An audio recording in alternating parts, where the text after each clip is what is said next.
Hey everyone, Brooke here. I hope wherever you are in the world, today is treating you well. In today's video, I'm going to be talking to you about Hashimoto's autoimmune disorder. And as someone who was recently diagnosed with that, I'm going to be talking to you about how I plan to combat Hashimoto's following an intermittent fasting plan, an alternate day fasting plan, and following a raw foods diet. Before I begin, if you like videos like this, please do like and leave a comment in this section below. Let me know what you think about these type of videos. Let me know if you're on your own fasting journey or your own journey with health and healing and wellness. I am really looking to do this channel because I truly believe when you put yourself out there, it really does help to keep you accountable. It helps you to follow your goals. It helps you to follow different things that you put into your life that you want to make changes on. You know, you want to make changes with your lifestyle. Maybe you want to make changes with your career. Maybe you just need some support. And I feel like a place like YouTube is wonderful because it really does keep you accountable. So on this channel, I'm really just looking to share my journey with my health, my wellness, and pretty much everything in between. And I'm really looking forward to meeting more people. So if you do like the content that I post on this channel, please do leave a comment below and I will certainly respond. I really truly believe in health and wellness. I believe that it doesn't matter how old you are. It doesn't matter when you start your journey. If you have a heartbeat and you're looking to change, anything is possible. So with that said, let me jump into today's video. I was just diagnosed with Hashimoto's autoimmune disorder 3 weeks ago, and it kind of took the wind out of my sails a little bit because I was not expecting that. Now, just to give you a little bit of a backstory, I've shared it a few times on this channel, but to kind of just throw it out there for anybody who's new to the channel, I am someone that has struggled with anxiety and depression pretty much my whole life. I have OCD, I have obsessive compulsive disorder, and I was diagnosed with Tourette syndrome when I was around 12 years old. So my whole life I've been having a series of, anxiety bouts and just kind of someone that has high anxiety. I naturally have I'm operating at like a 6 out of 10 at any point in the day, which is not good, but it's something that I've been really used to. However, up until I had my youngest daughter, I have 3 children, I really started to notice that things were changing in me and I was having a problem losing weight. I am someone that follows a plant-based lifestyle. I was always able to keep my weight down. I never had any issues with that. Very active, always had energy, followed intermittent fasting for years. But once I had my youngest daughter, who was an absolute blessing, I did have a lot of issues I had a threatened labor and delivery. So I had suffered from PTSD. I had suffered from very bad postpartum depression. But after that, I found that my hormones could not really get regulated. And unfortunately, due to my past of having anxiety, of having depression, of having just, OCD, as soon as people see that, doctors specifically, I'm kind of written off. And unfortunately, I know a lot of women out there, a lot of men as well. Once they, people look at you and they look at your past, you kind of get judged by that, right? You get pigeonholed into being like, oh, we have a hypochondriac. Oh, this person's just anxious, or this person's having an anxiety attack. And I was written off like time and time and time again. And it really, it hit me. It was really something that I struggled with. I would lose a little weight. I would gain the weight back. My weight was just very erratic. And the reason why I mentioned that is because I knew something was wrong. I hated that I was getting written off that I had anxiety. I hated that it was just like, oh, it's hormonal. It could be your menses, things like that. But I knew something was wrong. And up until recently, I didn't have an answer for that. So I went on pretty much just like, not a radical, but an overnight type of approach. And I'm like, you know what? I'm going to heal myself. And I started to do fasting. I started to do alternate day fasting. Now, I jumped into it a little heavy. I'm someone that kind of just nosedives like into everything. A lot of people say like if they're trying to do like a new thing, right? Let's say they're trying to have a diet, they're trying to eat better, whatever. They're like, oh, I go 10 steps forward or 2 steps forward, 10 steps back. But I'm kind of someone that looks at it a little differently. I'm someone that will go 10 steps forward and 2 steps back because I have to see the bigger picture. So I started with the fasting, and once I was diagnosed with Hashimoto's, I was like, all right, listen, let me assess this plan of action that I'm going to have. For those of you who don't know, Hashimoto's is an autoimmune disorder that affects the thyroid. The thyroid is a butterfly-shaped organ. It's a gland inside of your neck that I am actually just really starting to learn about now. I'm reading this book called Thyroid Power. It's by a doctor and a nurse, and I believe they're a married couple.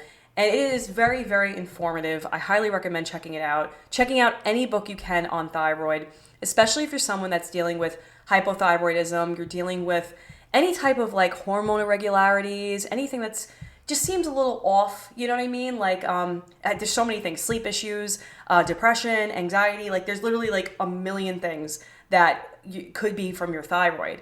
And as someone who was consistently written off for almost a decade, I never even thought to look at my thyroid. No one ever even checked my thyroid. And then I'm seeing this older gentleman who is, he was a regular doctor, regular MD for many years, and then switched to a more holistic style practice, even though he still does follow more traditional medicine, but he definitely uses more natural type of approaches. And when he had called on my blood test to be done for the thyroid, he was actually surprised. He was like, wow, you have Hashimoto's. So Hashimoto's is something that you don't get rid of it apparently 100%, but you can certainly manage it. You can control it. It can go dormant. It's not something that you have to live with. It requires lifestyle changes. It requires dietary changes. It requires just consistency, and really evaluating what's important in your life, eliminating bad foods that can trigger it, which are a lot of things that I had already either eliminated or I was in the process of eliminating. And fasting does help autoimmune disorders. What an autoimmune disorder does is that it produces, and I could have this wrong, but from my understanding is that there's a hormone that develops, that your thyroid develops, that almost like attacks itself. It's like fighting itself. So there'll be like this one type of hormone, T something, I don't remember what it was called. It'll literally like produce its own antibodies against itself.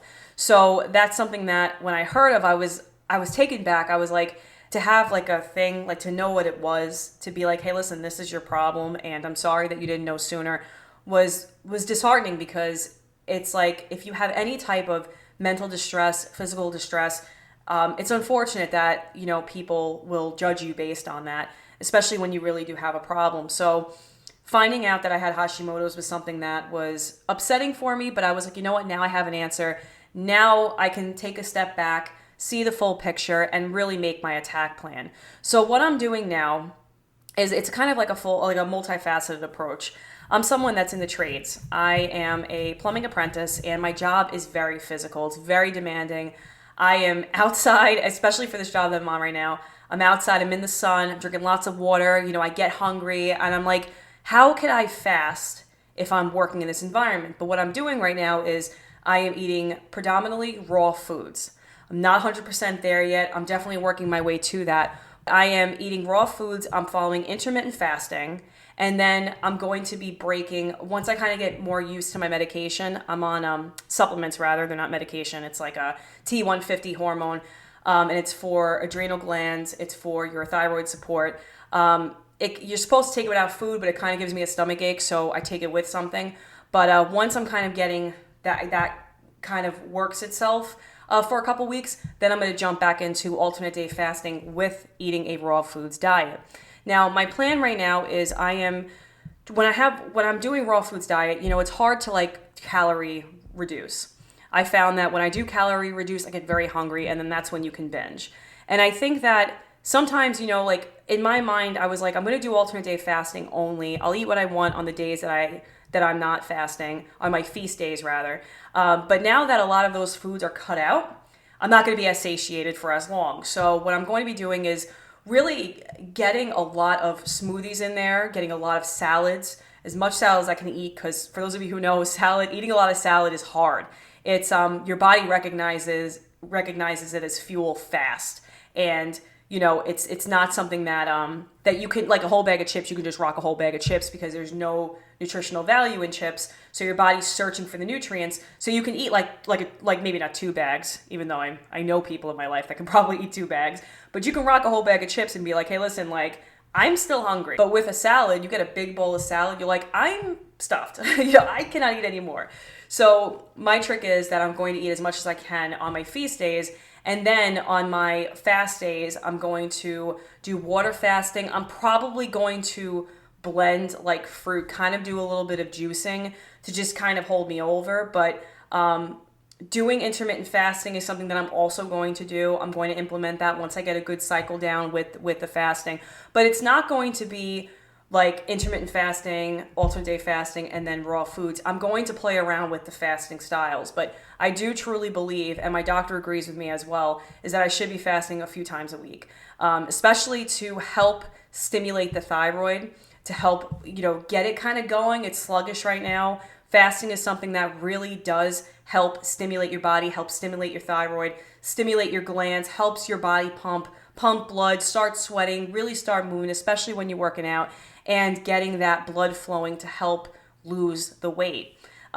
There was a statistic that said something like for every 10 pounds or for every pound of fat on you, if you're overweight, so let's say if your ideal weight is like 135 pounds, for every pound overweight you are, your heart has to pump something like 10 miles per pound, something crazy. So being overweight really does have a lot of, physical implications that are not good for your body, and it is most certainly life reducing.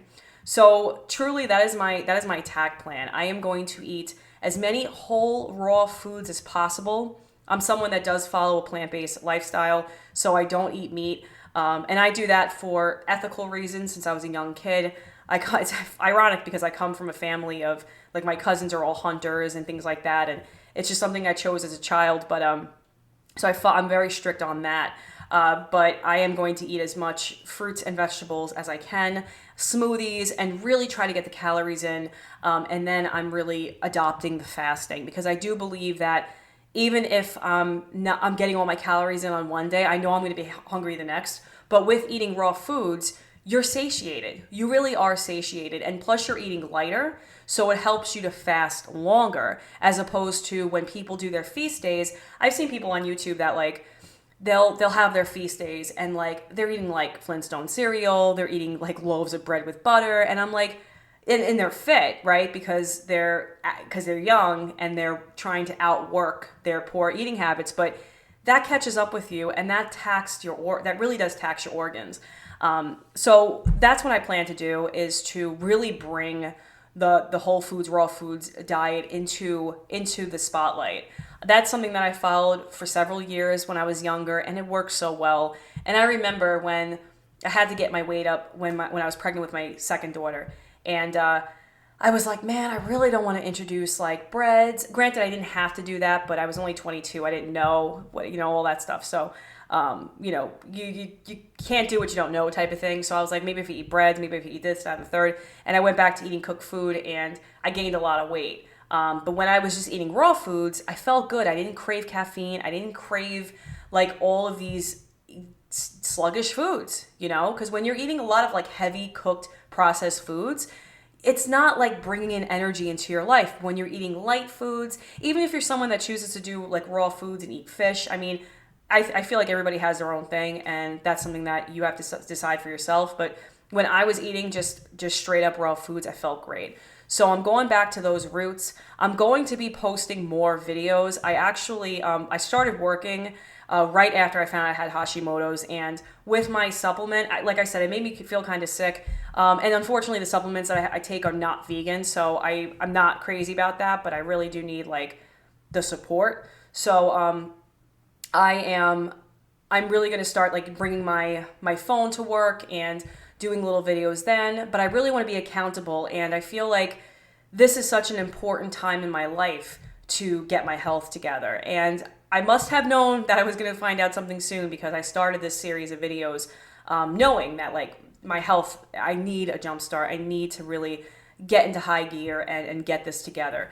But if you're someone that is struggling with Hashimoto's, there's certainly a light at the end of the tunnel. Autoimmune disorders are scary. I know people with a few. I know a few people with several of them.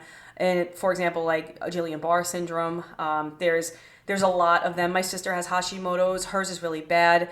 She's on all types of medications, so it's very like nerve-wracking when you first hear it. But just know that like you don't have to succumb to being on medication the rest of your life. With lifestyle changes, with positive mind, positive thought patterns, and really just staying on top of yourself and loving yourself. That's a big one. Really like forgiving yourself, loving yourself, and just not to be like all woo-woo, but self-love is so important. And I feel like you can really overcome a lot of things in your life, especially something like that where it's not an end-all be-all, but it is a gateway. And it is kind of like a stop point of things can go further and you can develop other issues, or you can stop your disorder right now and, you know, pause it and pause its growth and its development by following a healthy lifestyle, you know, eating, mental, things like that.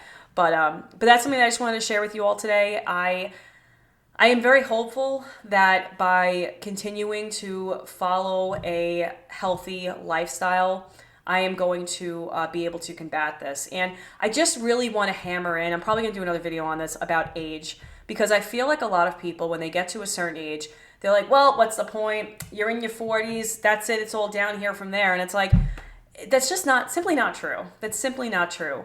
Your body, the human body, is absolutely amazing. It is absolutely amazing. It is the most intelligent computer on the planet. I don't care what anybody says.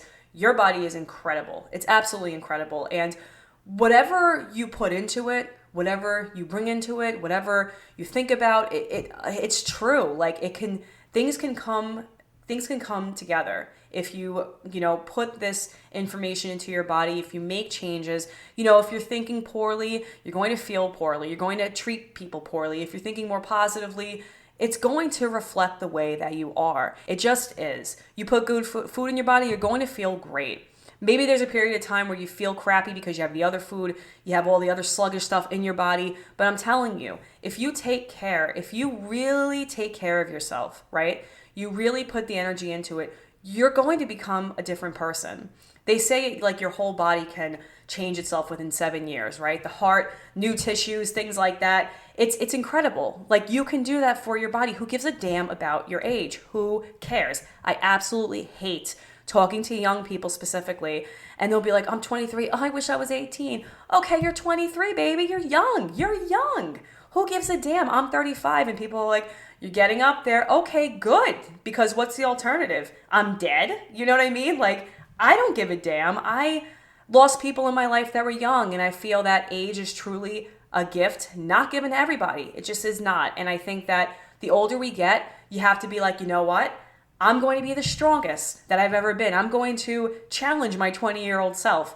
Yes, she can run circles around me, but maybe in 5 years, I could run circles around her. You know what I mean? Like, have this battle in your mind about just becoming the best version of yourself. And I feel like that's overused because these are the same people that'll be like, oh, but as you get to a certain age, who gives a damn?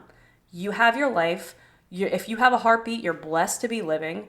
There's many other people that would trade spots with you in a heartbeat, right? If they could. But I think that it's really important to get the ageist society out of your head, because I feel like a lot of people, they focus on that and then they don't truly take their health by the reins and make the changes that they need to make. And that's a damn shame, because there's a lot of people walking around that are just not happy, that are miserable, that could change their life like that if they just put the time, the effort, and they got society's nonsense out of their head. You can do anything you want to do. You just got to put the work in it. If you're willing to work for it, you're willing to have it. Now, with that said, I want to thank you all for watching today's video. I will be back with another one very soon. I hope wherever you are, you have a wonderful day, and thank you so much for tuning in, and I will check you back again on the next video. Take care, friends.